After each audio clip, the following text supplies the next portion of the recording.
Himas rehas ang lalaking wanted sa kasong child abuse matapos maaresto ng kapulisan ng Technical Support Company ng Regional Mobile Force Battalion 7 noong ika-22 ng Hunyo sa Purok Judas Belt, Barangay Babag, Lapu-Lapu City.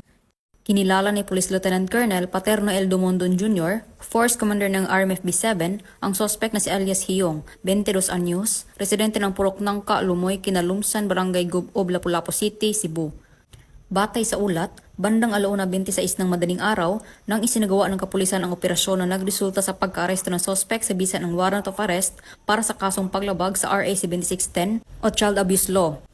Samantala, kasalukuyang nasa kustodiya ng LCP o Custodial Facility ang sospek para sa dokumentasyon at tamang disposisyon. Panawagan po, ang Batas Republika 7610 ay proteksyon ng bawat bata.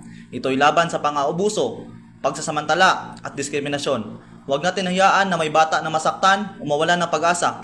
Obligasyon nating lahat na protektahan sila. Bawat paglabag sa Republic Act 7610 ay may kaakibat na parusa. Itigil ang pang-aabuso, isumbong ang krimen.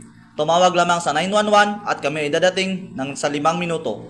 Para sa kinabukasan ng ating mga anak, maging bantay at tagapagtanggol. Magtulungan tayo para sa ligtas at mapagmahal na kinabukasan ng ating kabataan.